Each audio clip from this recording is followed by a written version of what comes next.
Hello, weary traveller. Come, sit down. I welcome your companionship. Let us continue with the merry adventures of Robin Hood. Now, where were we? Yes, here we go. Little John and the Tanner of Blyth. One fine day, not long after Little John had left abiding with the sheriff and had come back with his worship's cook to the merry greenwood, as has just been told, Robin Hood and a few chosen fellows of his band lay upon the soft sward beneath the greenwood tree where they dwelled. The day was warm and sultry, so that while most of the band were scattered through the forest upon this mission and upon that, these few stout fellows lay lazily beneath the shade of the tree in the soft afternoon, passing jests among themselves and telling merry stories with laughter and mirth. All the air was laden with the bitter fragrance of May, and all those bosky shades of the woodlands beyond rang with the sweet song of birds. The throstlecock, the cuckoo, and the wood-pigeon, and with the song of the birds mingled the cool sound of the gurgling brook that leapt out from the forest shades and ran fretting amid its rough grey stones across the sunlit open glade before the trysting tree. And a fair sight was that half-score of tall, stout yeomen, all clad in Lincoln green, lying beneath the broad-spreading branches of the great oak tree, amid the quivering leaves of which the sunlight shivered and fell in dancing patches upon the grass. Suddenly Robin Hood smote his knee. "By St. Dunstan," quoth he, "I had nigh forgot that quarter-day cometh on apace, and yet no cloth of Lincoln green is in all our store. It must be looked to, and that in quick season. Come, busk thee, Little John, stir those lazy bones of thine, for thou must get thee straight away to our good gossip, the draper Hugh Longshanks of Ancaster. Bid him send us straight away 20 yards of fair cloth of Lincoln green, and mayhap the journey may take some of that fat off thy bones that thou hast gotten from a lazy living at our dear sheriff's." "Nay," muttered Little John, for he had heard so much upon this score that he was sore upon the point. "Nay, truly, mayhap I have more flesh upon my joints than once I had, yet flesh or no flesh, I doubt not that I could still hold my pace and my footing upon a narrow bridge against e'er a yeoman in Sherwood, or Nottinghamshire for all matter of that, even though he had no more fat on his bones than thou hast, good master." At this reply came a great shout of laughter, and all looked at Robin Hood, for each man knew that Little John spake of a certain fight that happened between their master and himself, through which they first became acquainted. "Nay," quoth Robin Hood, laughing louder than all, "heavens forbid that I should doubt thee, for I care for no taste of thy staff myself, Little John. I must needs own that there are those of my band can handle a 7-foot staff more deftly than I, yet no man in all Nottinghamshire can draw a grey goose shaft with my fingers. Nevertheless, a journey to Ancaster may not be ill for thee, so go thou as I bid, and thou hast best go before this very evening, for since thou hast abided at the sheriff's, many know thy face, and if thou goest in broad daylight, thou mayest get thyself into a coil with some of his worship's men-at-arms. Bide thou there till I bring thee money to pay our goad Hugh. I warrant he hath no better customers in all Nottinghamshire than we." So saying, Robin left them and entered the forest. Not far from the trysting tree was a great rock in which a chamber had been hewn, the entrance being barred by a massive oaken door 2 palms' breadth in thickness, studded round with spikes and fastened with a great padlock. This was the treasure house of the band, and thither Robin Hood went and, unlocking the door, entered the chamber, from which he brought forth a bag of gold which he gave to Little John, to pay Hugh Longshanks withal for the cloth of Lincoln green. Then up got Little John, and taking the bag of gold, which he thrust into his bosom, he strapped a girdle about his loins, took a stout pike-staff full 7 feet long in his hand, and set forth upon his journey. So he strode whistling along the leafy forest path that led to Fosse Way, turning neither to the right hand nor the left, until at last he came to where the path branched, leading on the one hand onward towards Fosse Way, and on the other, as well Little John knew, to the Merry Blue Boar Inn. Here Little John suddenly ceased whistling and stopped in the middle of the path. Firstly he looked up, and then he looked down, and then, tilting his cap over one eye, he slowly scratched the back part of his head. For thus it was, at the sight of these two roads, two voices began to alarum within him, with one crying, "There lies the road to the Blue Boar Inn, a can of brown October, and a merry night with a sweet companion such as thou mayst find there." The other, "There lies the way to Ancaster, and the duty thou art set upon." Now the first of these two voices was far the louder, for Little John had grown passing fond of good living, though abiding with the sheriff's house. So presently he looked up into the blue sky, across which bright clouds were sailing like silver boats, and swallows skimming in a circling flight. Quoth he, "I fear it will rain this evening, so I'll e'en stop at the Blue Boar till it passes by, for I know my good master would not have me wet to the skin." So without more ado, off he strode down the path that led the way of his likings. Now there was no sign of any foul weather, but when one wishes to do a thing, as Little John did, one finds no lack of reasons for the doing. 4 merry wags were at the Blue Boar Inn, a butcher, a beggar, and 2 barefoot friars. Little John heard them singing from afar, and as he walked through the hush of the mellow twilight that was now following over hill and dale. Right glad were they to welcome such a merry blade as Little John. Fresh cans of ale were brought, and with jest and song and merry tales the hours slipped away on fleeting wings. None thought of time or tide till the night was so far gone that Little John put by the thought of setting forth upon his journey again that night, and so bided at the Blue Boar Inn until the morrow. Now it was an ill piece of luck for Little John that he left his duty for his pleasure, as he paid a great score for it, as we are all apt to do in the same case, as you shall see. Up he rose at the dawn of the next day, and, taking his stout pike-staff in hand, he set forth upon his journey once more, as though he would make up for lost time. In the good town of Blyth there lived a stout tanner, celebrated far and near for feats of strength and many tough bouts at wrestling and the quarterstaff. For 5 years he had held the mid-country champion belt for wrestling, till the great Adam o' Lincoln cast him in the ring and broke one of his ribs, but at the quarterstaff he had never yet met his match in the country about.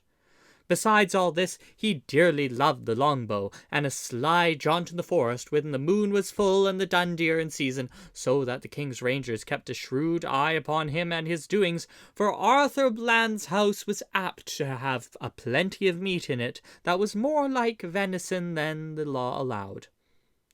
Now Arthur had been to Nottingham town the day before Little John set forth on his errand, there to sell a 50 of tanned cowhides. At the dawn of the same day that Little John left the inn, he started from Nottingham homeward for Blyth. His way led, all in the dewy morn, past the verge of Sherwood Forest, where the birds were welcoming the lovely day with a great and merry jubilee. Across the tanner's shoulders was slung his stout quarterstaff, ever near enough to him to be gripped quickly, and on his head was a cap of doubled cowhide, so tough that it could hardly be cloven even by a broadsword.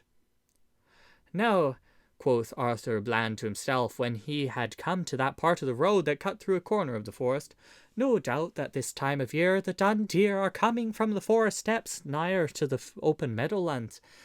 Mayhap I may have a chance to catch sight of the dainty brown darlings thus early in the morn." So there was nothing he loved better than to look upon a tripping herd of deer, even when they could not tickle their ribs with a cloth yard shaft. Accordingly, quitting the path, he went peeping this way and that through the underbrush, spying now here and now there, with all the wiles of a master of woodcraft, and of one who had more than once donned a doublet of Lincoln green. Now as Little John stepped blithely along, thinking of nothing but of such things as the sweetness of the hawthorn buds that bedecked the hedgerows, or gazing upward at the lark that, springing from the dewy grass, hung aloft on quivering wings in the yellow sunlight, pouring forth its song that fell like a falling star from the sky, his luck led him away from the highway, not far from the spot where Arthur à Bland was peeping his way, this way and that through the leaves of the thickets. Hearing a rustling of the branches, Little John stopped, and presently caught sight of the brown cowhide cap of the tanner moving among the bushes. "I do much wonder," quoth Little John to himself, "what young knave is after, that he should go thus peeping and peering about what I verily believe that yon scurvy varlet is no better than a thief, and cometh here after our own and the good king's done dear." For by much roving in the forest, Little John had come to look all on the deer in Sherwood as belonging to Robin Hood and his band as much as to good King Harry. "Nay," quoth he again after a time, "this matter must e'en be looked into." So, quitting the high road, he also entered the thickets, and began spying round after stout Arthur à Bland. So, for a long time, the both of them went hunting about, Little John after the tanner, and the tanner after the deer. At last Little John trod upon a stick which snapped under his foot, whereupon, hearing the noise, the tanner turned quickly and caught sight of the yeoman. Seeing that the tanner had spied him about, Little John put on a bold face upon the matter. "Hullo," quoth he, "what art thou doing here, thou naughty fellow? Who art thou that comest ranging Sherwood's paths? In very sooth thou hast an evil cast of countenance, and I do think truly that thou art no better than a thief, and comest after our good king's deer." "Nay," quoth the tanner boldly, for, though taken by surprise, he was not a man to be frightened by big words. "Thou liest in thy teeth. I am no thief, but an honest craftsman.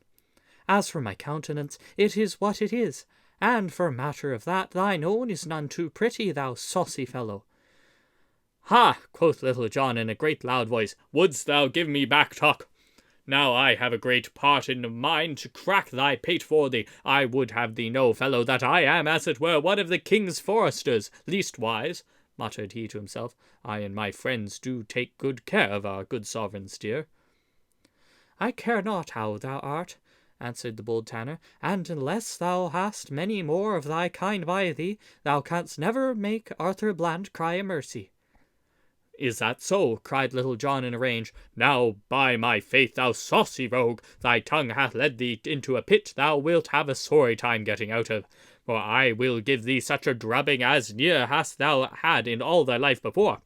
Take thy staff in hand, fellow, for I will not smite an unarmed man." "Marry, come up with a murrain," cried the tanner, for he too had talked himself into a fume. "Big words ne'er so killed such as a mouse. Who art thou to talk so freely of cracking the head of Arthur à Bland? If I do not tan thy hide this day as near I tanned the calf's hide in all my life before, split my staff into skewers for a lamb's flesh, and call me no more a brave man. Now look to thyself, fellow." "Stay," said Little John, "let us first measure our cudgels. I do reckon my staff longer than thine, and I would not take vantage of thee by even so much as an inch." "Nay, I pass not for length," answered the tanner. "My staff is long enough to knock down a calf, so look to thyself, fellow, I say again." So, without more ado, each gripped his staff in the middle, and with fell and angry looks, they came slowly together. Now news had been brought to Robin Hood how that Little John, instead of doing his bidding, had passed by duty for pleasure, and so had stopped overnight with merry company at the Blue Boar Inn instead of going straight to Ancaster. So, being vexed to his heart by this, he set forth at dawn of day to seek Little John at the Blue Boar, or at least to meet the yeoman on the way, and ease his heart of what he thought of the matter. As thus he strode along in anger, putting together the words he would use to chide Little John, he heard of a sudden loud and angry voices, as of men in a rage, passing fell words back and forth from one to another. At this Robin Hood stopped and listened. "Surely," quoth he to himself, "that is Little John's voice, and he is talking in anger also. Methinks the other is strange to my ears. Now heaven forfend that my good trusty Little John should have fallen into the hands of the king's rangers. I must see to this matter, and that quickly." Thus spoke Robin Hood to himself, all his anger passing away like the breath from the window-pane, at the thought that perhaps his trusty right-hand man was in some danger for his life. So cautiously he made up his way through the thickets whence the voices came, and, pushing aside the leaves, peeped into the little open space where the two men, staff in hand, were coming slowly together. "Ha!" quoth Robin to himself, "here is merry sport afoot. Now I would give 3 golden angels from my own pocket if yon stout fellow would give Little John a right sound drubbing. It would please me to see him well thumped for having failed in my bidding. I fear me, though, there is but poor chance of seeing such a pleasant sight." So saying, he stretched himself at length upon the ground, that he might not only see the sport the better, but that he might enjoy the merry sight at his ease. As you may have seen 2 dogs that think to fight, walking slowly round and round each other, neither cur wishing to begin the combat, so those 2 stout yeomans moved slowly around, each watching for a chance to take the other unaware, and so to get in the first blow. At last Little John struck like a flash, and rap!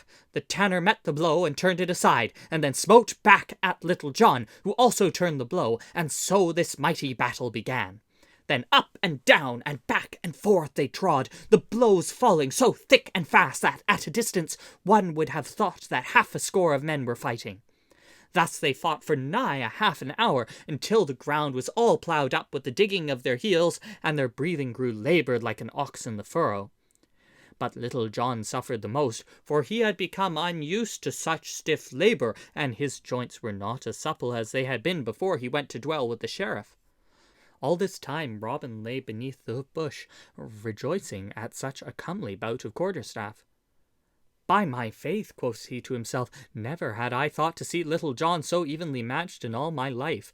Belike though he would have overcome yon fellow before this had he been in his former trim." At last Little John saw his chance, and throwing all the strength he felt going from him into one blow that might have felled an ox, he struck at the tanner with might and main. And now did the tanner's cowhide cap stand him in good stead, but for it he might have never held the staff in hand again. As it was, the blow he caught beside his head was so shrewd that it sent him staggering across the little glade, so that if Little John had had the strength to follow up at his vantage, it would have been ill for stout Arthur.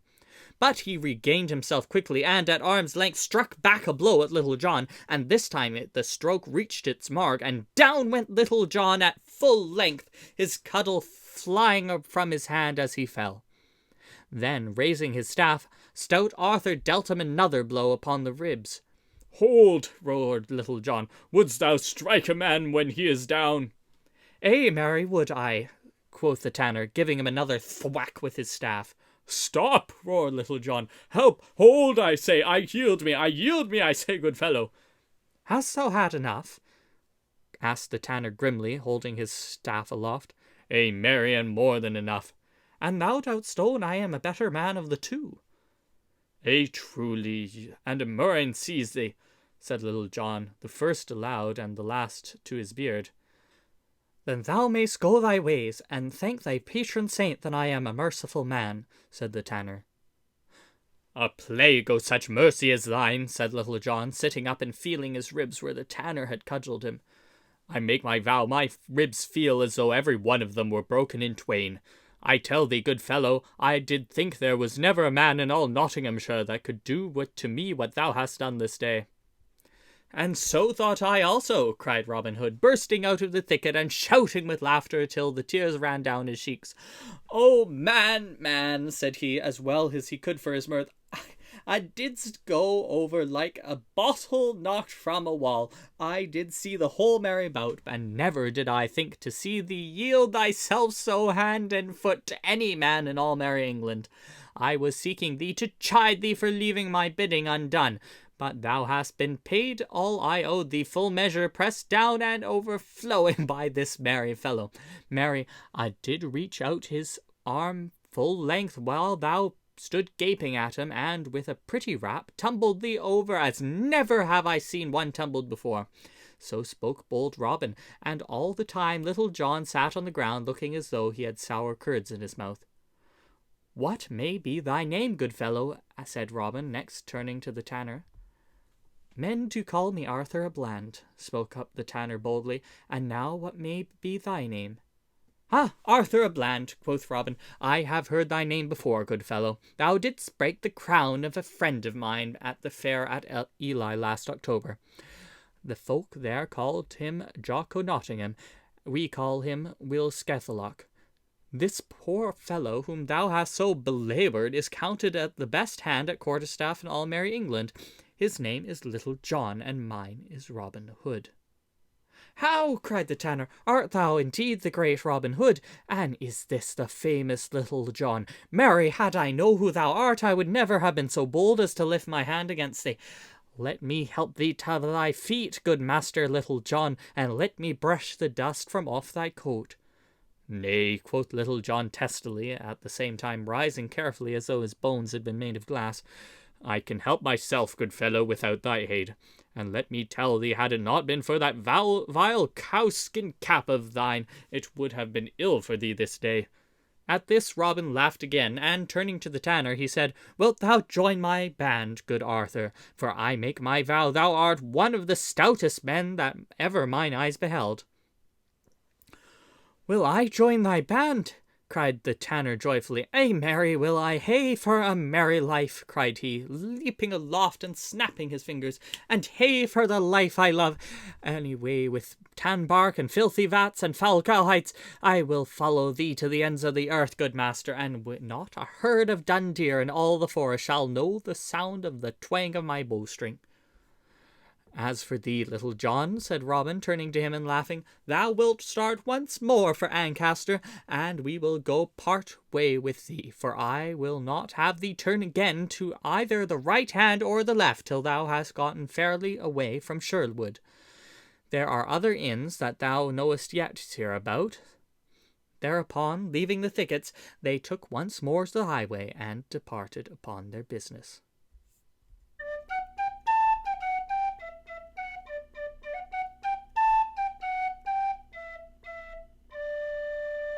Alas, the time! I must away, but fear not, my dear friend, we shall return. I look forward to when we meet again to continue on our tale.